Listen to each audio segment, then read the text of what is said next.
Isaac Asimov a dit « La violence est le dernier refuge de l'incompétence.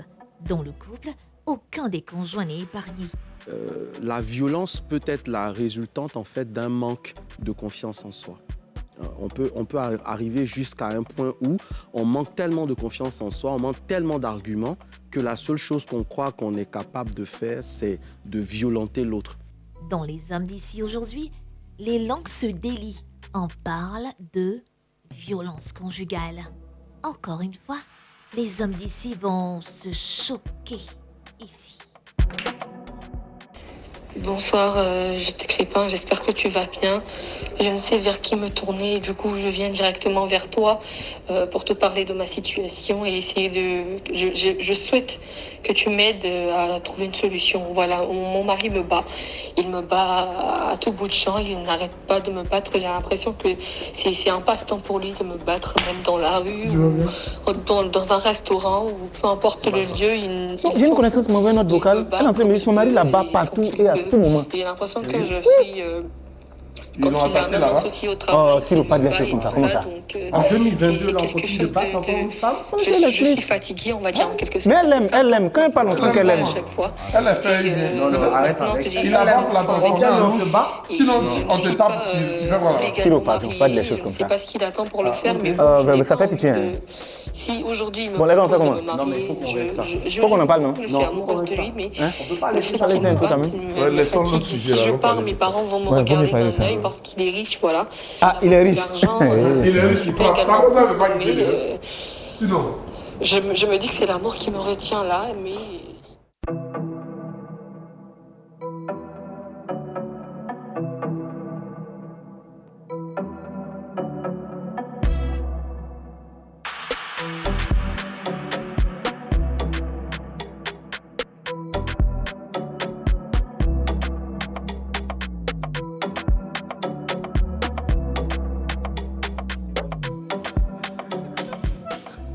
Nous sommes vendredi et il est 13h05 comme tous les vendredis. Vous êtes dans Les Hommes d'ici. Je suis avec mes amis de tous les vendredis. Crépin Juste, le fils de Gondo. Désormais, le mari des mères célibataires. OK. Quand tu es au moins. Bonjour et bienvenue, comment tu vas, Siro? Ça va. Nous avons aussi des invités. Aujourd'hui, nous avons la belle Jennifer Dalougou avec nous. Elle est toute belle. Merci. Bonjour. J'ai aussi à côté de moi mon frère Hassan Hayek. Bonjour à tout le monde.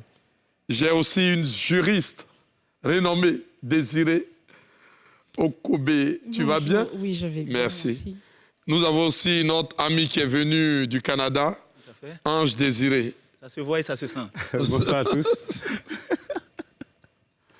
Les langues se délient aujourd'hui. Aujourd'hui, nous allons parler des violences conjugales. Désiré. Oui, Siro. Qu'est-ce que c'est une violence conjugale? Une violence conjugale, c'est un abus de pouvoir ou un abus de force exercé par le conjoint sur l'autre ou une conjointe sur l'autre, dans le cadre de leur vie de couple. OK. Quand tu es moi, qu'est-ce qui pousse un conjoint à être violent? Il y a plusieurs raisons, mais qui ne sont pas forcément justifiées, qui peuvent pousser à la violence. Et peut-être pour compléter sur la définition de Désiré, il faut peut-être dire que dès lors qu'il y a atteinte de l'intégrité morale, physique, psychique, et parfois même au-delà de l'environnement dans lequel la personne se trouve, parce que des fois, cette violence-là n'est pas exercée directement sur la personne, mais cette violence peut s'exercer sur ce qui touche à l'environnement de la personne. Alors, principalement, on va dire que la violence peut être la résultante, en fait, d'un manque de confiance en soi. On peut arriver jusqu'à un point où on manque tellement de confiance en soi, on manque tellement d'arguments que la seule chose qu'on croit qu'on est capable de faire, c'est de violenter l'autre. La deuxième chose qui peut expliquer les violences, ce sont les épisodes psychologiques qui sont aussi liés à ce que j'appelle un héritage de famille. C'est-à-dire qu'on peut copier sur ce qu'on a vu faire dans notre environnement. Si on a été éduqué, élevé dans un environnement où taper une personne quand on n'est pas d'accord avec elle ou taper une personne pour prendre de l'ascension sur cette personne, c'est normal, on va se retrouver en train d'arriver à ces dérives-là. Et puis, peut-être troisième et dernière chose, c'est le manque de maîtrise de soi. Il y a des personnes qui ont un problème avec leur maîtrise de soi et donc, quand elles sont excédées, elles n'ont pas d'autre recours que de procéder de cette façon-là. Mais dans tous les cas, il n'y a rien qui justifie ou qui excuse une violence d'un partenaire à l'égard d'un autre partenaire. Crépin, Oui. à ton avis, qu'est-ce qui peut pousser aussi un partenaire à... Il y a un florilège de raisons. Hein. Après, je veux juste rebondir en disant que ce n'est pas seulement la violence physique. On a la violence psychologique, on a la violence verbale, on a la violence même financière. Donc, je veux dire, c'est protéiforme. Mais ce que je tiens à dire, c'est que malheureusement, pour ceux qui ne comprennent pas, ils considèrent souvent ce genre de violence comme l'expression de l'amour. J'avoue qu'il y a quelques années de cela, j'ai vu mon grand frère, père à son âme, en train de battre sa copine dans la rue. Moi, j'étais choqué parce que je ne l'avais jamais vu ainsi. Et au moment où je voulais intervenir, c'est la jeune fille qui a dit en djoula « Okoni tcheki bukabi fait ». Ce qui signifie que lorsqu'un homme te porte main, ça signifie qu'il t'aime. Parce que c'est l'amour qui le pousse à, on va dire, ce dépassement de contrôle où il n'est pas capable d'avoir le self-control qu'il faut habituellement. Moi, ça m'a choqué, mais à partir de là, je me suis fait un truc dans la tête qui me disait que je ne dois pas répercuter ça. Et comme il disait, il parlait d'héritage. Malheureusement, dans la famille, je n'avais pas vu quelqu'un le faire et puis bon, c'est lui qui le faisait, quoi. Jennifer, vous avez été déjà violentée une fois dans votre vie? Je pense que tout le monde, à un certain niveau, a déjà subi de la violence psychologique, comme il a dit, émotionnelle, donc certainement. Et ce n'est pas forcément dans le cadre conjugal, mais même dans la vie de tous les jours. Mais bon, pour le contexte... Mais qu'est-ce qui peut pousser un homme à faire cela? Ou une femme, s'il vous plaît. Oui, ou non, une là, femme. je parle à une femme, s'il te plaît. Merci. Alors, comme le coach Yoma a mentionné, effectivement, ça peut être dû à des insécurités ou simplement un manque d'intelligence émotionnelle. OK. Je peux écouter notre invité, Désiré? Oui. Au Canada, on frappe les gens là-bas aussi. Donc, petite explication, je ne viens pas de Canada. Donc, pour peut-être ajouter à ce qui a été déjà dit, et puis si très bien dit, je dirais qu'il y a plusieurs causes à la violence conjugale. Il y a certaines personnes, comme on le dit, qui manquent vraiment de contrôle dans les prises de parole. Il y a des personnes qui sont impulsives, ce qui fait que très généralement, elles n'aiment pas être contrariées lorsqu'elles prennent la parole. Voilà. Et également, il y a, comme il a dit, ce qu'il appelait l'héritage éducationnel. Quand tu fais l'anamnèse d'une personne de ce genre, c'est-à-dire tu fais l'histoire de sa vie, tu verras que cette personne, par le passé, a grandi dans un milieu violent ou d'un milieu où celui qui doit montrer sa domination le fait très souvent, non par l'argument des mots, mais avec la force des arguments. Maintenant, pour ajouter un peu à ce que Désiré avait dit ici sur la définition de la violence conjugale, ça va au-delà de ce qu'elle a dit en fait. Ce n'est pas seulement entre conjoints, mais c'est entre des ex-conjoints également. Mm-hmm. Lorsqu'il y a des faits comme la violence verbale, la violence psychologique, au niveau également économique, où on prive la mère du revenu qui revient à l'enfant, tout et tout, c'est une forme de violence conjugale. Il t'est déjà arrivé de violenter une femme? Ah, jusqu'à ce matin, pas encore. Quand Jamais dans la vie? Pas encore. Non, lorsque je venais de la maison, je ne l'ai pas encore fait. Non. Ça ne m'est jamais arrivé. Ah. Parce que... OK. Peut-être que j'anticipe un peu dans ce qu'on va dire. Non, on ne ment pas. On ne ment pas. Voici mes mains. On ne ment pas ici. Peut-être qu'on va y arriver, mais ce que je veux dire, c'est que j'ai grandi dans un environnement où je n'ai pas connu cela. J'ai grandi dans un environnement également, peut-être par la suite, moi, mon père était corps habillé. Il était gendarme, mais c'est quelqu'un qui nous a appris à pouvoir parler, à pouvoir s'exprimer, à pouvoir dire ce qu'on veut. Lui, le gendarme? Voilà. Oui, à pouvoir dire ce qu'on veut. Mon père était un gendarme, mais amoureux de lettres. Ah, d'accord. Voilà. Il était amoureux de lettres. C'était quelqu'un qui aimait l'art. Donc, c'était pas... Voilà. Le gendarme avec le béret rouge, le visage serré. C'est quelqu'un qui était vraiment amoureux de lettres. Donc, moi, j'ai un peu grandi dans ses pas. Et donc, ça fait que, au fur et à mesure, tu essaies de construire une sorte de contrôle en toi pour pouvoir échapper à ça. Okay. Donc, on va arriver à ce... Monsieur Hassan Hayek, toi qui chaque jour sauve beaucoup de femmes dans ce genre de trucs, je peux t'écouter un peu, s'il te plaît. Ouais, tu as déjà vu des hommes battus aussi? Il y en a. On en a reçu 3 ou 4. Ça pour dire, là, c'est problème, sinon il y en a. Crépin était dedans? Bon, Crépin, non, mais je pense qu'il va se faire battre bientôt. En général, c'est ce qu'on dit toujours. 90% des personnes qui battent, que ce soit hommes ou femmes, leurs conjoints, ont subi une enfance difficile, qui est due à un déchirement entre les parents, parce que malheureusement, un enfant, c'est un projet de vie. Et lorsqu'aujourd'hui, sur un coup de tête, on décide d'avoir un enfant, et après, quand il y a la rupture, parce qu'un enfant a besoin de l'amour d'un père et d'une mère pour pouvoir développer psychologiquement tout ce qu'il faut. Et à 2-3 ans, même lorsque l'enfant ne sait pas lire ni écrire, il est comme une caméra. Donc tout ce qui se passe à la maison, c'est des flashs qu'il a en tête. Et malheureusement, quand le père ou la mère crie et bastonne leur femme ou leur homme à la maison, ce petit, il y a un manque quelque part où en Europe, ils essayent rapidement de détecter parce qu'il y a la psychologie qui va avec et tout. Malheureusement, ici en Côte d'Ivoire et un peu partout, même dans les pays arabes, quand tu parles d'un psychologue, on dit, toi, tu es fou. Ça, c'est pas pour notre maladie. Ça, c'est la maladie des gens riches qui sont en Europe, là-bas. Et ça existe ici. Ça existe un peu partout maintenant. Donc, ça commence par là. Parce que... Et puis, il y a une rupture de dialogue. Quand il y a une rupture de dialogue entre monsieur et madame, il n'y a plus de discours, il n'y a plus de discussion, il n'y a plus de débat. Il t'est déjà arrivé? Non, jamais. Le jour où je me suis toujours dit, le jour où je veux porter main à ma femme, je préfère lui dire d'aller chez ses parents et on coupe court à ça. Jennifer, que faut-il faire face... C'est de l'autre côté. Là-bas, c'est Désiré. Pardon, Désiré. Excuse-moi. Mais tu ne lui as pas demandé si elle a porté... Non, un homme. je viens. Désiré, oui. Que faut-il faire face à un partenaire violent? Faut-il s'en aller dès les premiers coups ou bien lui laisser une seconde chance? Lui laisser une seconde chance, nous expose à recevoir d'autres coups. Donc moi, ce que je dis toujours, c'est que quand un partenaire lève la main ou exerce une autre forme de violence, tout de suite, il faut partir. Ton mari t'a jamais insulté? Non, non. Mais une autre forme de violence, ça veut dire si tu as crié sur elle... Tu cries sur ta femme, elle n'a pas parti. Non. Il n'a jamais crié sur moi. Donc, j'ai ma femme, je crie sur elle, elle n'a pas parti. Non, mais je veux dire... Bon, on va dire que ça dépend des formes de... Est-ce qu'il y a des degrés? Au fait, donne-nous les... Voilà. Est-ce que dire qu'il y a des degrés, oui. À partir du moment où c'est une violence, c'est que c'est vraiment fort. C'est pas... C'est pas sirop, donne-moi le stylo qui est à côté de toi, là. Et puis tout de suite, on dit il y a une violence. Non. Bon, OK. Peut-être que... Voilà.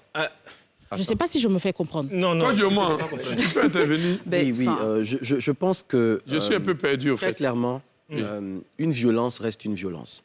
Maintenant, il y a des étapes dans la violence. D'accord? On parlera, par exemple, d'escalade de la violence. Ça veut dire que ça a commencé et ça continue de grimper.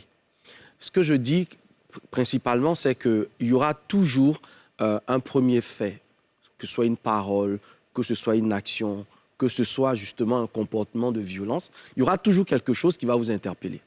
Dès que ça se passe de cette façon-là, est-ce qu'il faut tout de suite prendre ses jambes à son cou et partir? Je dis, regardons de près de quoi il s'agit, en fait. Parce que la personne en face de moi qui a manifesté justement cette violence-là, est-ce que c'est une personne qui, d'une manière ou d'une autre, dans notre processus de vie, a eu des attitudes qui m'interpellaient déjà? Parce que dans le subconscient collectif, quand on parle de violence, on voit déjà en fait le fait de taper. Mais avant que la main ne touche le corps d'une personne ou que ce soit un objet, etc., qui part, il y a d'abord des manifestations de cette violence-là dans la façon de se comporter de la personne. C'est-à-dire que la violence va commencer quand le partenaire en face de vous va avoir le sentiment d'avoir toujours le dernier mot, en fait. C'est-à-dire que si lui, il parle, normalement, toi, tu devrais la fermer. Ce type d'expression-là... C'est pas le fort des hommes, ça? Ah non, ça ne devrait même pas être le fort des hommes. Être un homme, je l'ai toujours dit ici sur ce plateau, être un homme, ce n'est pas être fort à violenter. C'est être fort à pouvoir faire de la vie une vie qui soit suffisamment agréable. C'est ce genre de paroles-là. Il m'en fait et puis les gens l'aiment beaucoup. Mais non, ça n'a strictement rien à voir. Il a raison. Nous tous, on est contre les formes de violence ici. On est d'accord. Bien sûr. Mais moi, je me dis que tu peux avoir passé 10 ans avec une personne, et puis il ne t'a jamais insulté, il ne t'a jamais violenté, rien, et sur un coup de tête, parce que tu lui as dit quelque chose de très déplacé qu'il n'accepte pas, il a pris sa main pour te gifler. Moi, je ne pense pas que là, la solution, c'est de partir. Exactement. Et si, dans ces 10 ans, tu ne fais que subir mentalement, psychologiquement, des insultes, des difficultés, c'est l'apogée de ce que tu es en train de bâtir, parce que réellement, c'est parce qu'il se dit... Parce que normalement, un homme violent, il n'accepte pas que sa femme travaille pour ne pas qu'elle soit autonome, et pour qu'elle puisse... Ce sont les signes. Pour qu'elle puisse dépendre de lui, parce que finalement... il sait qu'elle va se dire, mais je vais aller où? Si je quitte cette maison, c'est pour aller où? Mes parents n'ont rien, moi je n'ai rien, donc je préfère rester là. Mais une personne, ça fait 10-15 ans de mariage, il n'y a jamais eu d'insulte, il n'y a jamais eu de soucis majeurs qui poussent quelqu'un à faire quelque chose. Il te gifle parce que tu as fait quelque chose de vraiment déplacé. C'est pas bien, mais je ne pense pas que la solution est de partir. Après, c'est vous. D'accord. Je vais avoir l'avis de la juriste. Voilà, moi, pour rebondir un peu sur ce que M. Hassan Hayek a dit, moi, par exemple, je connais le cas de certaines personnes. Là, tout à l'heure, il disait qu'un homme violent ne veut pas que sa femme travaille. Moi, je connais des personnes qui veulent même que leur femme travaille et à la limite, qui trouvent des emplois pour leurs femmes, dans l'optique qu'on puisse, que ces femmes-là leur soient redevables tout le temps, pour dire c'est moi qui t'ai mis à la place où tu es. Donc à chaque fois, il leur répète ça. Donc déjà, à ce niveau-là, je veux dire, il y a des hommes qui permettent que leurs femmes travaillent, mais qui sont violents. Donc dire aujourd'hui que parce qu'on t'a tapé une fois, tu ne dois pas partir, moi je dis il y a un problème. Non, okay. j'aimerais... Jennifer, avant que tu n'interviennes, oui. Je vais te permettre de souffler un peu. D'accord. Allons-y à la pub. La pub, s'il vous plaît.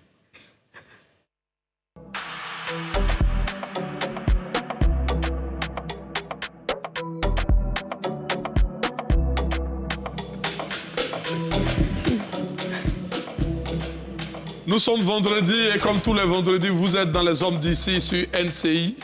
Et aujourd'hui, les langues se délient. Les langues se délient. Nous parlons de la violence conjugale. Jennifer, faut-il s'en aller dès les premiers coups? Alors, s'en aller, comme Coach Yoman disait, c'est pas, ça va dépendre du degré de violence auquel on fait face. Naturellement, lorsqu'on parle de violence physique, où est-ce que la vie de la personne est mise en danger, absolument, il faut sauver sa vie. On sauve d'abord sa vie avant de chercher à sauver une relation. Par contre, lorsqu'on fait face à de la violence qui est plus subtile, donc psychologique, économique ou autre, généralement, l'agresseur n'est pas forcément conscient même d'être violent. Mais c'est la victime, elle, qui, heureusement, l'humain est constitué de sorte que face à un danger, il y a un déclic, un inconfort qui va se produire dans la constitution de cette personne-là. Donc, c'est à la victime, elle, d'interpeller son agresseur, de dire, écoute, ton attitude, tes paroles, ou peu importe ce qui se passe, me met mal à l'aise, je me sens agressée, je me sens intimidée, ou peu importe le sentiment qu'on peut éprouver à ce moment-là. On le communique tout simplement, et à ce moment-là, cette personne va s'ajuster par rapport à cela. Par contre, si on voit de la réticence, de la répétition face à l'attitude qu'on déplore, à ce moment-là, je pense qu'il faut prendre des décisions drastiques, donc se faire accompagner, demander de l'aide à des professionnels, préférablement. Voilà, pas des... Quand tu es venu sur ce dit, à quel moment partir? Je pense qu'ils ont carrément donné les détails de l'étape à laquelle il faut partir. C'est quand ça devient insupportable. Mais comme c'est à géométrie variable, c'est que toi, tu supportes, il y a l'autre qui ne supporte pas. Bien évidemment. Il y a des femmes, tu cries sur elles, elles tremblent, et puis tout de suite, elles ne veulent plus rester là. Donc, je veux dire, chacun... Mais ce qui est étonnant à dire, c'est qu'on parle beaucoup de l'auteur de la violence, mais on ne parle pas souvent de la victime, qui souvent, il y a des victimes qui occasionnent ça, hein, qui militent en faveur même de cette violence-là, malheureusement. La dernière fois, je voyais des posts sur Internet où il y a une femme qui mettait qu'il y a des femmes qui font exprès de provoquer l'homme pour avoir un rapport sexuel limite bestial, quoi. Non, ça, c'est le masochisme. Non, attends, c'est pas de ça que je parle. Ce que je dis, c'est que la femme a écrit que souvent, elles font exprès de provoquer l'homme. Tu vois, elles font exprès de provoquer l'homme, de l'énerver exprès pour que l'acte sexuel soit beaucoup plus agréable. Et à ma grande surprise, en bas, j'ai vu des commentaires de certaines femmes qui validaient ça. Bon, à quel moment, quand tu dis dans une vidéo, que moi, tu me fais l'amour, je veux que tu me donnes des coups, je veux que tu me serres le cou, tes histoires de venir et puis tu es doudou, moi je suis pas dedans. Mais la vidéo a marché, beaucoup ont dit oui, effectivement. Donc, toi qui es en train de poser l'acte, tu te dis que tu es en train de donner du plaisir à la personne, mais le plaisir de la personne vient du fait que tu dois limite la martyriser, quoi. Mais quand tu es face à une telle femme, quel est le comportement que tu dois avoir? Non, mais au départ, c'est subtil. Tout le monde, tu sais, quand on se drague là, on ne dit pas tout de suite ce qu'on est. On cache ça bien. Maintenant, quand on est ensemble, tu te rends compte que ça ne marche pas. Et ça marche bien quand peut-être tu la pousses au mur ou bien tu... Je sais pas comment l'aimes, tu es dedans. Elle dit, bébé, j'aime que tu serres mon cou, j'aime que tu me gifles.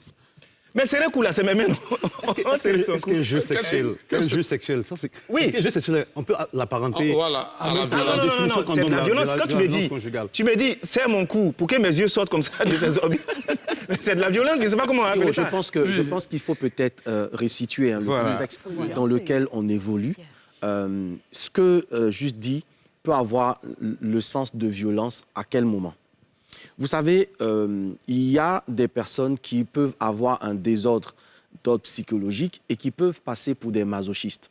Alors qu'en réalité, cette personne a besoin de douleur ou a besoin de ressentir certaines émotions qui la mettent mal, en fait.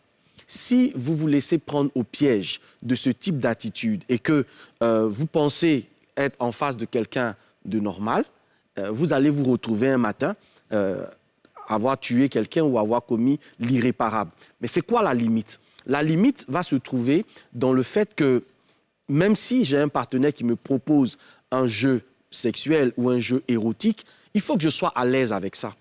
Et ça, c'est extrêmement important parce que là aussi, il y a violence. Et si tu n'es pas à l'aise... Il y a violence parce que si je suis une femme et que je pense que mon homme doit me serrer le cou pour que je puisse avoir le plaisir que je veux, alors que lui n'est pas à l'aise avec ça et qu'il y a une pression sur la relation du fait que s'il ne procède pas comme ça, la relation prend un coup, je dis là, il y a violence. Il y a violence conjugale. Et c'est là où, malheureusement, beaucoup de femmes pensent que c'est que je vais me faire allumer, mais c'est là où beaucoup de femmes, malheureusement, peuvent penser qu'il n'y a pas de violence sur la femme, mais quand, à partir du moment où il y a une sorte de manipulation qui est liée implicitement au fait que si tu ne fais pas ça, donc tu ne me fais pas bien l'amour, donc je ne suis pas heureuse dans le foyer, donc il y a menace de partir, le monsieur, il se met à faire ça, mais il se met à faire ça sous la contrainte. Or, la juriste nous a expliqué tout à l'heure qu'il y a violence lorsque on va exercer sur un partenaire une sorte d'atteinte à son intégrité. Ouais. Cette intégrité peut être morale,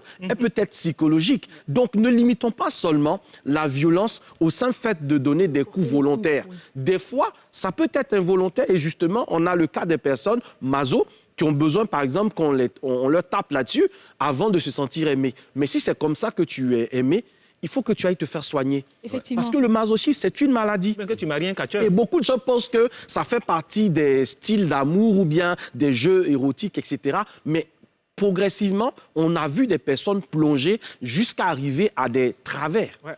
À des choses qu'on ne peut même pas imaginer. Donc là-dessus, moi, je veux vraiment qu'on insiste pour dire que si je suis avec un partenaire et que ce partenaire m'impose une pratique sexuelle avec laquelle je ne suis pas à l'aise, il y a violence.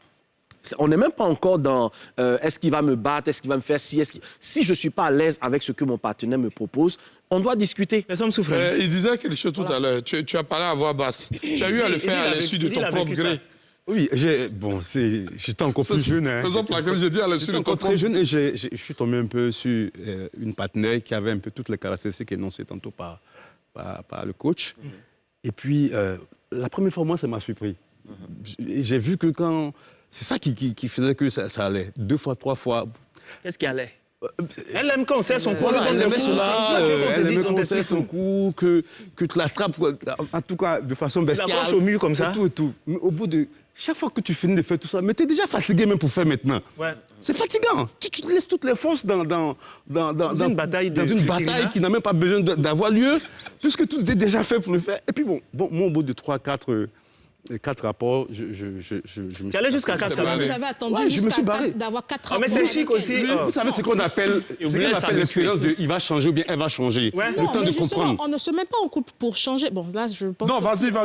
Non, moi, j'aime ça. Allons-y. On ne se met pas en couple pour changer l'autre. L'autre en face, il change parce qu'il veut changer réellement. Ah non, Il y non, a là, pas- là, il y a non, non, pas- là, non. là, je suis pas d'accord. Attends. Mais bien évidemment. Non, je suis pas Elle est d'accord. la juriste, On au ne fait. se met pas. Non, juste, on va voir. laissez-la, Ça, c'est laissez-la. ce qu'on appelle ici. Non, attends. C'est ce que je suis en train de lui Elle a dit demander. quelque chose de son contraire. Laissez, elle. laissez, Oui, elle va bien sûr. s'exprimer. Donc là, je suis pas d'accord avec. Mais laissez-la s'exprimer. Mais comment? Donc, pour vous, Mais c'est les hommes d'ici. pour vous, on ne peut jamais changer. Non, je ne dis pas qu'on ne peut pas changer. Voilà. La preuve, vous avez fui la personne. Ah, c'est clair. Parce que vous n'étiez pas prêt à changer vos habitudes sexuelles pour satisfaire oui, les c'est habitudes de l'autre. Voilà. Donc, quand on n'est pas d'accord, quand on n'est pas bien avec une situation, bien évidemment, on part. Là, Au départ?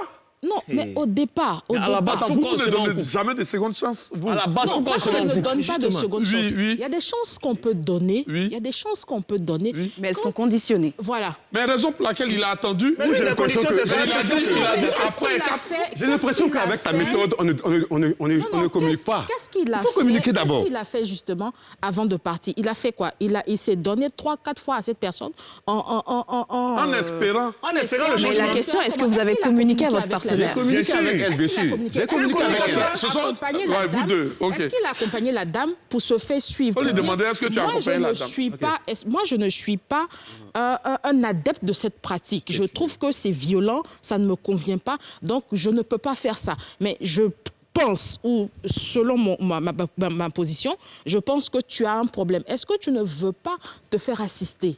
Est-ce qu'il a fait? Ok. Là, je pose la question. Je restitue un peu la période. J'étais encore Faut étudiant. expliquer dans les détails. J'étais encore étudiant à cette période. Et puis, c'est arrivé. La première fois, je me suis dit, bon, peut-être qu'elle n'était pas consentante. Et puis, bon, Non, mais on veut les détails, hein, le coup, le...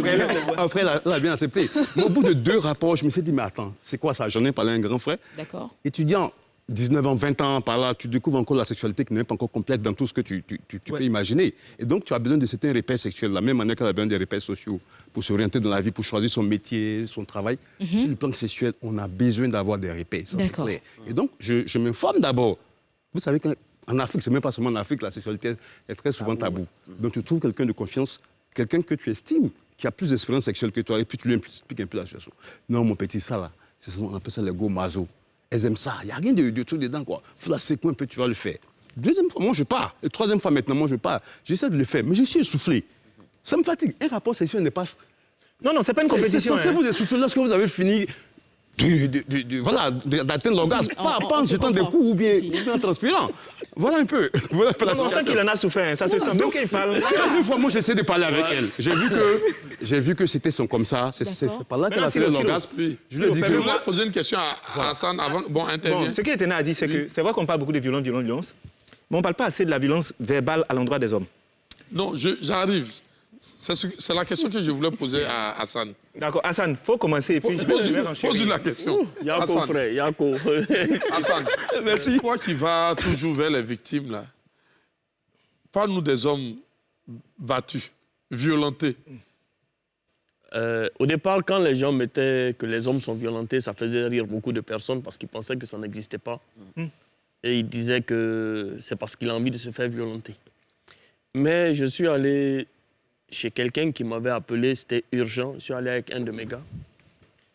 Le gars m'a écrit en inbox, il me dit « Ma femme me frappe, je souffre. » Oh.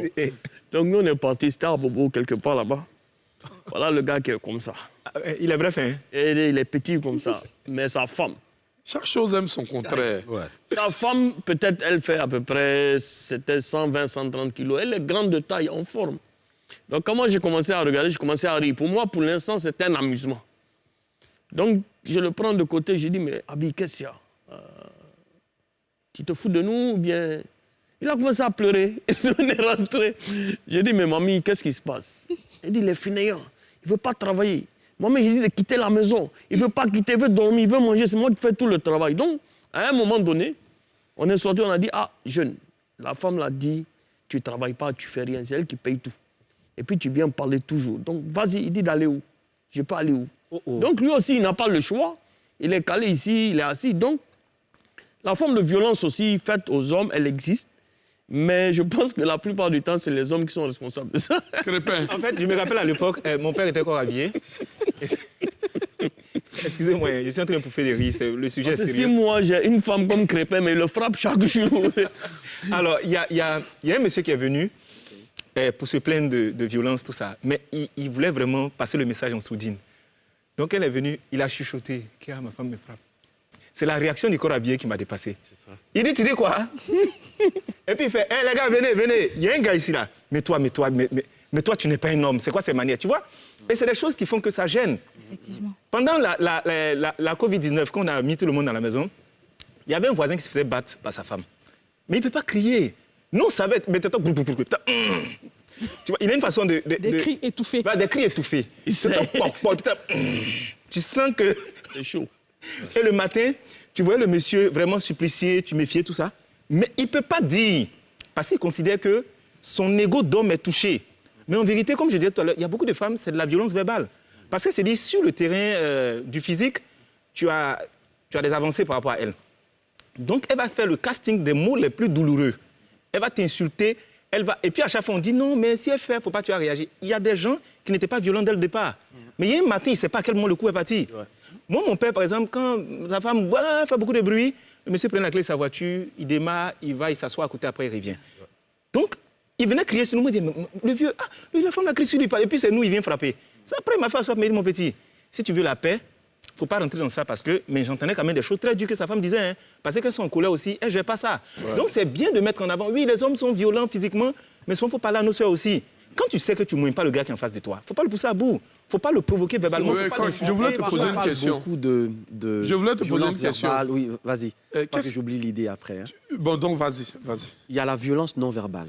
Et ça, parfois, on la range dans les placards. C'est quand la personne est dans une totale indifférence. Et elle sait que son indifférence te fait souffrir. Ah, ça, il suffit fort dedans. D'accord. La personne qui te boude et qui ne te parle pas 2-3 semaines, ça, c'est mon travail, elle ne se sépare pas de toi. Elle est dans la relation avec toi, c'est une violence non verbale. Elle ne parle pas. La personne qui, par exemple, va faire en sorte que tu payes d'une certaine manière de t'être comporté de telle ou telle manière en t'ignorant pendant que tu es malade. Je ne sais pas si vous vous rendez compte qu'on est clairement là en face de violences qui peuvent être dans les deux cas. Hein.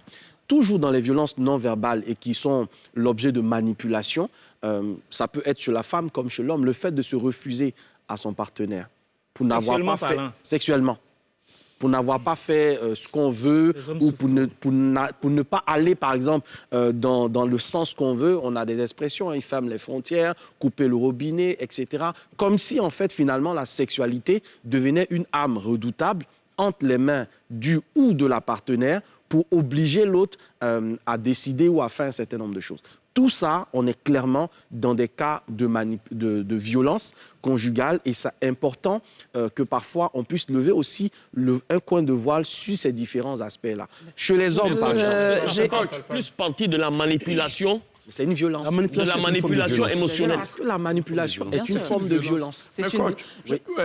Au fait, le pourcentage, je viens... On veut parler. Oui, Mais qu'est-ce que c'est comme ça, pas à l'intérieur? Non, mais je ne veux pas interrompre pour ne pas le... Ici, on interrompt les gens. Ici, en Europe. C'est pas une émission comme les autres. Ici, même l'animateur même parle aussi. D'accord, je vais interrompre. En fait, j'avais juste voulu revenir sur la question de violence faite aux hommes. On en parle et on en rit, mais il faudrait sensibiliser aussi sur ce point-là. Parce que malheureusement, effectivement, comme on le dit, ça existe. Et peut-être même plus qu'on ne peut l'imaginer. Ceux-là qu'on doit sensibiliser plus, c'est ceux vers qui on va se confier. Parce que ce sont ces rires-là, justement, quand on va vers un gendarme qui est censé nous protéger, censé... C'est la question que je voulais poser à Il faut vraiment sensibiliser à ce niveau-là parce que la santé mentale chez les hommes est quelque chose, c'est tabou. Aujourd'hui, malheureusement, on a beaucoup d'hommes aux États-Unis. Une étude a montré que 74% des suicides sont masculines. Parce qu'il y a ces... Oui, parce que malheureusement, il y a des souffrances silencieuses. C'est quoi, tu es marié déjà? On va en parler après l'émission. Oh, tu parles bien. J'aimerais vraiment sensibiliser vraiment... Il n'y a pas longtemps, je lisais une étude. Oui, effectivement, parce que la santé mentale des hommes, malheureusement, est tabou, mais ça fait des victimes. Et il faut en parler, il faut permettre aux hommes d'en parler. Il faut choisir, quel type de personne faut-il choisir pour se confier? Parce que pour nous, les hommes, c'est un peu honteux, très honteux même de venir dire que nous sommes battus, que bon, voilà. Or, C'est vrai qu'il y a des milliers de personnes qui souffrent. Bon, peut-être, généralement, ici, on ne veut pas en parler, mais généralement, on parle on doit être tous dans ce cas. Généralement, en coaching, on parle des 4 sphères de la confidence. Oui. La première sphère, c'est notre environnement le plus proche. Et cet environnement le plus proche, c'est qui? C'est mon père, ma mère, mes frères, mes sœurs, mon épouse ou mon époux.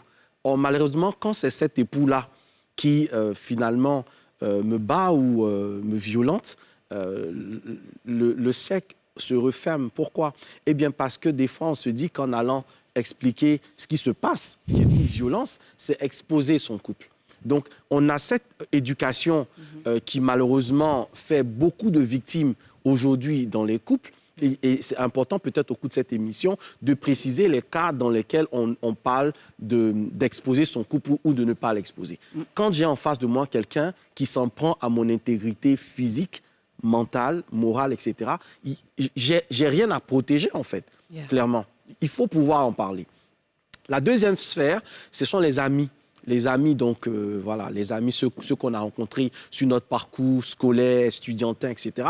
Il demeure aussi des personnes vers qui on va se tourner. La quatrième sphère, c'est ce qu'on appelle le voisinage. Mais le voisinage, c'est qui? C'est vraiment les personnes avec lesquelles on partage un même îlot ou un même pâté de maison. Malheureusement, dans les situations les plus cocasses de la vie de couple, quand des violences interviennent, c'est même pas vers les voisins que vous tournez. Parfois, c'est eux-mêmes qui viennent. Ils viennent parce qu'ils entendent des bruits, ils entendent des choses qui ne vont pas, ils essaient de forcer un peu la porte et au final, on essaie de récupérer la personne. Oui, mais tu sais que souvent, les hommes ne parlent pas. Les hommes, soit ils vont se noyer dans l'alcool. Oui, mais c'est pour ça qu'on parle de briser le tabou autour de cela. La quatrième sphère qui existe, ce sont ceux qu'on appelle les thérapeutes ou les accompagnants. D'accord? Donc, on demande dedans les psychologues, les psychiatres, les coachs, etc. Formés et certifiés, s'il vous plaît. Parce que, attention, je ne parle pas des personnes qui mettent juste une caméra en face d'elles et qui se trouvent sur les réseaux sociaux. Être coach, c'est des années de formation. C'est une formation, c'est une qualification, c'est un ensemble de choses qui font de vous des coachs et pas parce que vous avez vécu 2 ou 3 petites expériences dans la vie. Ou encore parce qu'on a beaucoup d'abonnés sur les... Donc, ce que je peux dire ici, c'est que en l'absence, en fait, de toutes ces sphères dont je t'ai parlé tout à l'heure, la personne, on va tenir compte aussi de son tempérament. Tu sais, il y a des personnes timides, il y a des personnes introverties. Même si elle a à sa disposition une personne à qui elle peut parler, elle n'ose pas aller vers.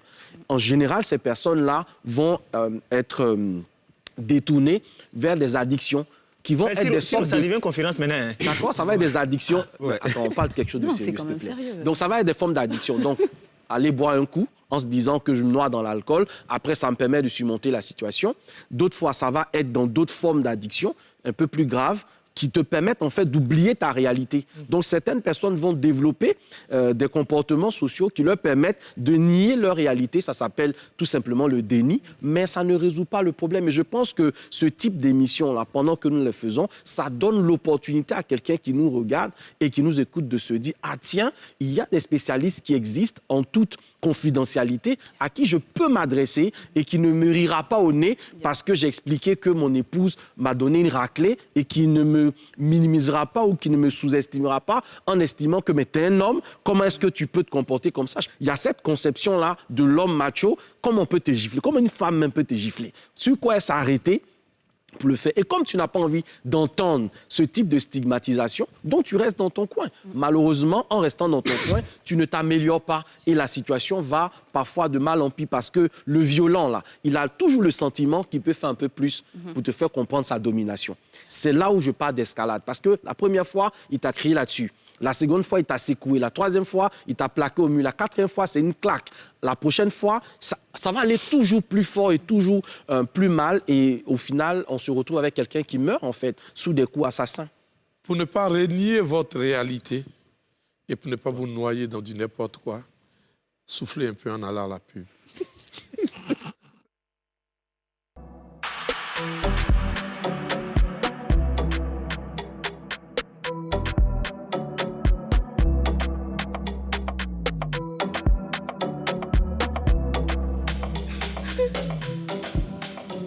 C'est chaud, là. Nous sommes vendredi et vous êtes dans les hommes d'ici. Tous les vendredis à 13h05. Je suis avec mon frère Coach Yoman. Voilà. Et notre juriste Désiré. À côté d'elle, nous avons Hassan Hayek. Et à côté aussi, ici, j'ai mon frère Ange Désiré qui nous a écrit depuis Facebook pour venir participer à l'émission. Et nous avons la belle Jennifer. Souris un peu à la caméra, Jennifer. Et la promise 2. Oh, arrête-toi. Crépin juste à côté d'elle. Coach. Non, ça suffit. Ça suffit. Moi, je milite pour la répartition à part égale de la prise de parole. En fait, le truc, c'est qu'on est en retard sur beaucoup de choses ici en Côte d'Ivoire. Oui. On est beaucoup D'ailleurs, je voudrais féliciter le coach. Vous dans notre émission comme ça. Oui. Allons-y. Parce qu'au moins là, parce qu'il y a depuis un moment, le mot coach, quand je l'entends, ça me fatigue énormément parce que je pense qu'à un moment donné... Ça a été abusé. Ils ont abusé de ce mot et ils ont fait qu'on n'a plus de respect pour ce mot. Nous ne sommes pas sur ce mot. C'est important parce qu'aujourd'hui, après ce que je viens d'écouter, ce qu'il a développé, s'il y a un petit souci, je sais que je peux l'appeler en tant que coach pour qu'il me conseille sur certaines choses. Maintenant, ça c'était la petite parenthèse. Maintenant, le souci de la psychologie et de tout ça en Côte d'Ivoire, ici, un peu partout, c'est très difficile parce que, au départ, le sexe, d'ailleurs, ici, le sujet du sexe était tellement tabou qu'il y a eu beaucoup de choses et il fallait sensibiliser sur une longue période pour pouvoir développer certaines choses. Aujourd'hui, avant de parler même de la violence faite aux hommes, où les gens rigolent, aujourd'hui, pour l'instant, quand tu dis à quelqu'un « allons voir un psychologue », lui-même, il rigole, il se fout de toi. Donc, il y a déjà ça qu'il faut casser pour faire comprendre aux gens que quand tu es en difficulté, il est normal d'aller voir un psychologue. Il est plus que normal d'aller voir un psychologue pour ton bien-être et pour le bien-être de la personne avec qui tu vis. Parce que la plupart de ce qui pousse à la violence, il y a des gens, ils ne sont pas violents de nature, mais c'est leur façon d'extérioriser les problèmes qu'elles ont. Elles n'ont pas d'échappatoire. Et en face d'eux, la dame, elle est tellement compréhensible qu'elle ne parle pas parce qu'elle se dit que ça fait longtemps, on est avec lui, il n'est pas comme ça. On va laisser un peu voir comment ça va se passer. Et ça le pousse à extérioriser sa manière à lui d'exister. Et pour exister, il est obligé de se sentir comme ça ou dominateur quelque part. Et il faut forcément aller voir un psychologue. Et c'est ce qu'il faut pousser à travers ce genre d'émission, à faire comprendre aux gens, casser ce tabou et dire que ce soit un homme ou une femme ou même des enfants, quand ils ont subi des violences sexuelles, que c'est tout à fait, c'est anormal de ne pas voir un psychologue, mais c'est très normal d'aller voir un psychologue. J'aimerais, Siro, si tu permets... Encore là-bas. Si tu permets, je veux... Attendez, un moment. Laisse Jennifer parler. Je sais que tu es amoureux ce soir, donc tu es calme. Il est très calme même. Je voulais regarder, aujourd'hui, Crépin est calme.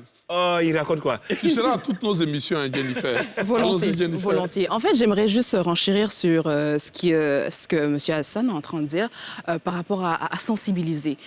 Nos émissions servent à ça. Je suis vraiment contente d'avoir cette émission avec des hommes où est-ce qu'on peut justement parler de ces choses-là pour casser le tabou. Ils parlent de télé, mais on a aussi nos réseaux sociaux. Ouais, bien sûr. Les influenceurs, juste, qui est là, et sensibiliser tous ces influenceurs-là sur les réseaux sociaux à passer le message. Okay? Au lieu d'envoyer faire des lives qui, je m'excuse, abrutissent la population, on devrait utiliser les réseaux sociaux pour répandre ce message-là. C'est pas grave. On prend balle perdue.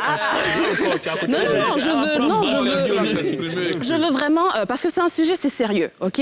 Malheureusement, il y a beaucoup de personnes qui souffrent de ces choses parce que l'ignorance fait que, voilà, comme on dit, on peut périr par manque de connaissances. Il faut parler de ces choses-là et ne pas en rire. Ça, c'est vraiment très important parce que le fait de rire, ben, il y en a qui vont, comme ils disent, des personnes qui sont introverties, qui n'auront pas le courage d'en parler. Il faut en parler. Les réseaux sociaux doivent servir à ça. Tu peux en parler? Nos télés doivent servir à ça. Oui, ça fait un moment quand même que je suis sur les réseaux sociaux et à mon niveau, j'ai essayé comme je peux d'aider les personnes. Vous savez, le recul sur la décision de certaines femmes, c'est hyper frustrant. Je ne vais pas revenir sur ce qui s'est passé, mais depuis ce jour jusqu'à présent, je reçois plein de messages inbox. Mon mari, Baba, tu m'as fait ceci. J'ai dit, juste Crépin, apprends à te mêler de ce qui te regarde. Parce qu'à la fin, les personnes viennent te donner des preuves. Des personnes insistent parce que toi, tu te dis la personne a besoin d'assistance. Donc, tu essaies d'aider comme tu peux, mais demain, ça se retourne sur toi. Donc moi, j'ai dit... Même pas demain, c'est le même jour. C'est le même jour. Une femme qui pense que si on la bat, tout compte fait sur son corps, nous, on joue notre rôle de sensibilisation comme on peut. Mais j'ai vraiment proscrit ça dans ma démarche. Je ne veux plus parler des histoires de violence. Quand on m'appelle, quand on me dit il y a un cas, je les envoie vers l'espace de Mme Lidegoué, l'ONG Bloom. J'ai dit, bon, il faut aller là-bas, il y a des spécialistes. Ce que Etienne a dit, c'est qu'il y a des cas aujourd'hui qui ont fait que, ce n'est pas parce que je n'en parle pas, je n'ai pas besoin de venir exposer sur les réseaux sociaux. Je les oriente vers ceux qui sont professionnels et dont c'est le domaine pour qu'ils puissent gérer la situation. J'aimerais demander juste, si tu dois te faire intimider à chaque fois que... Qu'importe ce dont tu vas parler, que ce soit un sujet important ou pas, tu te feras attaquer à tous les coups. Donc, si tu dois te laisser intimider par cela pour arrêter de parler de choses sérieuses qui font souffrir des gens, ben, à un moment donné, on ne parlera jamais de Non, c'est que j'ai dit, Jennifer. Les gens viennent te voir aujourd'hui, que ce soit lui et moi, parce qu'on parle de la même histoire. Okay. Les gens viennent vers toi parce qu'ils ont déjà tenté de passer de manière interne. Et le nom de la personne a bloqué certaines choses. Donc, ils veulent que ça se répande sur les réseaux sociaux parce qu'ils savent qu'à travers nous, il y aura une intervention. C'est ça. Mais là n'est pas le souci. Ce que les autres ne savent pas, c'est que lorsque nous, on se lance sur un dossier qui est assez compliqué, ça veut dire qu'on a l'aval du ministère. Ils sont au courant du dossier pour que nous aussi, on puisse se protéger. Mais pourquoi vous ne parlez pas avec la personne si vous connaissez la personne? Mais qu'est-ce que la personne va dire? Non, si pour essayer de changer la personne. Mais non, tu vas le changer en quoi? Voilà. En quoi tu peux le changer? Non, c'est celui que tu changes, c'est pas Il ne l'agresseur. connaît même pas. En plus, il discute avec toi, il te dit ce que tu racontes. Est-ce que vous avez essayé? Mais c'est ce que je suis en train d'expliquer, Siro. Oui. Je prends un exemple. Tu es artiste. J'ai un souci, par exemple, avec toi par rapport à ça. Donc, tu calcules. La personne t'envoie les preuves. Je suis allé à la gendarmerie, voici la convocation. Ça n'a pas marché parce que quand tu vas déposer, il y a tout quelqu'un qui passe derrière qui dit il faut laisser, et puis les gars gèrent. Donc, quand ils m'envoient les preuves, moi, j'ai voulu faire une chose. J'ai voulu que l'affaire s'ébruite pour que ça puisse servir de perche. Les autres ministères étaient déjà informés. On s'était déjà parlé. Mais j'ai voulu qu'on puisse marquer le coup afin que les violences s'arrêtent. Et on a fait une conférence, moi, ça m'a choqué. J'ai vu des femmes hyper belles, tout ça, mais qui t'ont dit qu'elles sont battues, mais elles te disent en coulisses, tu ne peux pas penser qu'elles ont là-bas. Mais à quel moment est-ce qu'on libère la parole pour que les gens puissent en parler? L'impact sur la confiance en soi. Et puis l'impact sur les enfants. Mais c'est là, hein. C'est là. Et je pense que Hassan le disait tout à l'heure. Les violents d'aujourd'hui sont les enfants d'hier, en fait. C'est ça. La vérité. Parce fait. qu'ils ont vu des modèles, ils ont vu cette violence-là, qui n'est pas toujours le fait de lever la main sur. Attention, cette violence-là, elle peut être aussi dans la façon de s'adresser aux parents qui sont en face. Elle peut être même à l'égard des enfants eux-mêmes. Beaucoup d'enfants aujourd'hui qui ont été victimes de violences verbales ou de violences physiques de la part de leurs parents reproduisent ces mêmes violences sur leurs frères et sœurs à une petite échelle. Ou ils deviennent complexés complètement. Exactement. Je ne sais pas si vous vous rendez compte, mais un enfant qui est exposé à la violence, dès qu'il se retrouve dans un groupe d'amis, il commence à violenter. Il commence à mordre les gens à 2 ans. Il commence à mordre, il commence à crier, il commence à taper. C'est un enfant qui est déjà désorganisé psychologiquement. Mais il va grandir et ce n'est pas le fait de grandir ou de prendre de l'âge qui change les gens. Attention, hein, beaucoup de gens ont le sentiment qu'en grandissant, ça va changer. Souvent, ça s'empire. Ça s'empire souvent. En grandissant, on devient pire et on va reproduire ce modèle-là. Donc, au niveau de l'enfant, c'est dangereux parce qu'il va devenir la prochaine personne violente. Ce qui veut dire que quand vous êtes un parent violent, vous ne faites pas que du mal aux partenaires à qui vous faites de la violence. Tout à fait. C'est comme si vous transmettez des gènes de violence à une échelle que vous ne maîtrisez même pas. C'est un peu une éducation en fait, que vous donnez à l'enfant. Importante, qui me paraît importante de souligner ici, c'est comment finalement la personne qui ne s'exprime pas, la personne qui ne trouve pas l'occasion de dire sa souffrance face à cette violence-là, comment elle est détruite de l'intérieur. Et c'est la raison pour laquelle il est vraiment important de donner l'occasion à ces personnes-là. Et peut-être, si vous me regardez aujourd'hui, c'est important, quand vous avez ce genre de situation-là, mais peut-être venez à la télé et dites que vous voulez parler peut-être à un des intervenants sur ce plateau. On se fera le plaisir de vous recevoir, de vous écouter, de vous accompagner. Vous n'êtes pas obligé d'aller vers un parent ou un frère ou un ami qui parfois même est dans la complicité de cette violence-là parce qu'il ne veut même pas que son parent ou son frère soit dans des problèmes. Donc, il va vouloir gérer la situation à un certain niveau. Tu as pu. C'est grave. J'aimerais bien revenir sur un point. Vous savez, celui qui est violent, celui qui exerce la violence, ne reconnaît jamais qu'il est violent. Ouais. Il se dit, il essaie toujours de justifier la faute sur l'autre. Ouais. rejeter la faute sur l'autre. Si j'ai été violent, c'est parce que tu m'as parlé mal. Si j'ai été violent, c'est parce que je t'ai dit de t'asseoir là, tu n'as pas fait ce que j'ai dit. Si j'ai Il n'a été pas violent... peut-être raison. Vous prenez Non, pas pour lui, aussi... il trouve ça que c'est lui, c'est normal et les autres sont Pour anormaux. lui, c'est normal d'être violent. Et il justifie son comportement par le fait que tu n'as pas fait ce qu'il a dit.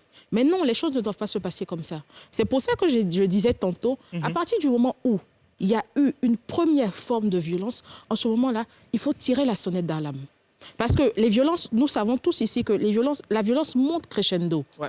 Aujourd'hui, j'ai fait, tu n'as rien dit. Tu te dis, on a fait 10 ans ensemble, ça n'a pas, il ne s'est jamais comporté comme ça ou elle ne s'est jamais comportée comme ça. Mais c'est un peu comme un enfant qui te titille. Aujourd'hui, il fait un truc à son parent, il voit que c'est passé. Demain, il fait ainsi de suite. Donc, à partir du moment où il y a une première violence, où tu te sens bousculé dans ton intérieur et tout, à partir de ce moment-là, si tu penses ne pas pouvoir saisir les autorités compétentes, parce que c'est vrai, je suis juriste, je pourrais même vous donner des textes sur lesquels appuyer sa plainte, voilà, pour dire, voilà, j'ai été violentée à tel niveau. Si vous estimez ne pas pouvoir porter plainte ou ne pas pouvoir faire entendre votre voix au niveau des autorités, il faut partir. Et cette façon de partir va susciter une réaction chez l'autre. Hassan, voilà. L'impact en fait, sur les enfants. L'impact et la confiance en soi. Mais il y a deux cas où l'enfant devient très violent, parce que 80% des enfants qui réussissent, ils ont eu un amour de père et un amour de mère, ils ont vécu ensemble. Donc, où il devient complètement complexé, c'est ce qu'on voit un peu dans les pays comme les États-Unis. Après, chaque fois qu'il y a un enfant qui rentre tiré un peu partout, on trouve qu'il a subi une enfance très, très compliquée, où il devient complexé complètement et il a un problème psychologique, il se met à l'isolement, où il va se marier, il va perpétuer ce qu'il a vu chez ses parents et continuer à bastonner tout ce qui tourne. Pour lui, c'est normal. Et des fois, quand tu t'assois avec lui, il t'explique, tu vois qu'il a grandi dans cette ambiance et quand tu as pour père comme un héros et une mère comme un modèle, tu penses que ce que tes parents faisaient, c'est ce qui est normal et c'est ce que tu essayes de reproduire. Ok, Ange Désiré. Je suis tellement d'accord avec ce que le coach a dit. C'est pourquoi, dans l'évolution des choses, on est passé aujourd'hui d'enfants témoins à enfants victimes. Parce qu'avant, on les appelait enfants témoins, les enfants qui ont été témoins des violences subies par leur mère ou par truc. Et aujourd'hui, on pense qu'il faut mieux les qualifier, les appeler enfants victimes. Il y a une question qui taraude souvent l'esprit. Et j'entendais un débat où les gens disaient qu'on peut être un mauvais mari, mais un bon père. Moi, je dis non. On ne peut pas être un mauvais mari et puis être un beau père. Parce que tu ne peux pas violenter ma mère et puis tu vas avoir un impact aussi dans ma vie. Hassan le disait tout à l'heure, c'est la mère et le père qui font ensemble que l'enfant a un équilibre et qui lui permet de grandir dans les conditions optimales pour devenir l'homme ou la femme qui serait équilibré demain. Donc je pense que ça joue non seulement sur la personne qui est victime de violence conjugale, la perte d'estime de soi, il y a plusieurs choses qui disparaissent, mais également les enfants sont traumatisés. Vous allez voir souvent les enfants énurétiques, ceux qui font pipi la nuit, c'est souvent la conséquence de ce genre de choses. Ah bon? Oui, bien sûr. Vous allez voir par exemple les enfants qui deviennent encoplésiques, c'est-à-dire qui font des celsius ou encore ceux qui deviennent anorexiques, qui perdent du poids, ça arrive. Ok. Ça arrive. Moi, on avait moi, mon voisin, une fois, il y avait eu une année qui était vraiment chaude. Avec sa femme, ils étaient presque séparés, mais cette année, tous ses enfants ont repris les classes. Ouais. Ok. Ouais. Jennifer? Effectivement, comme il dit, c'est être exposé à de la violence et tout peut avoir de l'impact dans notre vie sociale, estudiantine, professionnelle et autres. Mais j'aimerais aussi mentionner un point par rapport à des personnes qui ont été témoins de ce genre de choses-là, qui eux-mêmes, par la suite, deviennent aussi des personnes violentes. Généralement, il y a de ceux-là qui ne peuvent même pas se contrôler. Ils ont été programmés, qui fait que ce schéma psychologique-là est comme une réponse automatique qu'ils ont face à un certain inconfort qu'ils peuvent rencontrer. Donc, c'est de sensibiliser aussi ceux-là à se faire accompagner. Parce qu'il y en a qui sont, c'est pas pour justifier, mais qui sont violents involontairement. Donc, c'est de demander à ces personnes également de se faire assister, d'apprendre à gérer leurs émotions en développant justement cette intelligence émotionnelle et savoir comment gérer des conflits au lieu de répondre par de la violence psychologique et autres qu'on connaît. Crépin, quels sont les moyens mis en place pour prévenir ce genre de violence? C'est déjà l'éducation, parce que j'ai eu à faire l'internat et je me suis rendu compte que tous les enfants qui étaient instinctivement violents, quand tu allais, ils vivaient dans les conditions difficultueuses à la maison, parce que papa n'était pas là, maman n'était pas là, tout ça. Mais je tenais à revenir rapidement sur des formes de violence dont on n'a pas parlé. C'est la violence psychologique, et ça, je l'applique beaucoup.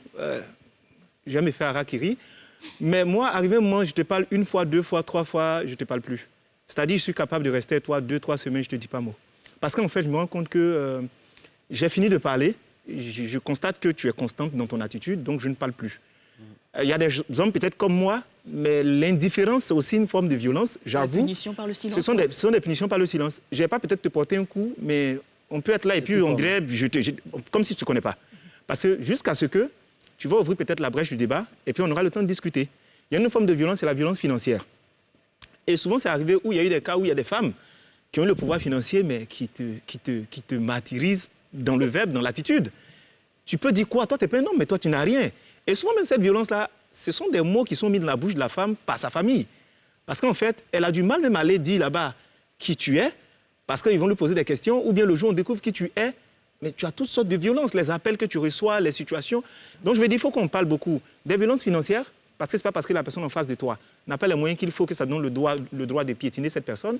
Et surtout, les violences psychologiques. Comme disait Coach Youman, la privation de sexe, les attitudes, il y a beaucoup de formes de violence. Dont tu sais qu'il est là, on va terminer sur tes paroles. D'accord. Ou bien tu voulais intervenir? Oui, non, je voulais juste mentionner pour ce qui est de la violence financière. Ce n'est pas seulement le fait de se faire humilier parce qu'on n'en a pas.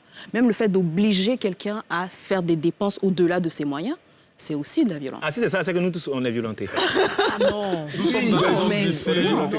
Et ici, le débat ne finit jamais. Le temps est trop court pour trouver la solution. Les langues se sont déliées. Et nous sommes à vendredi prochain pour une autre émission. Parce que ici, ça ne finit jamais.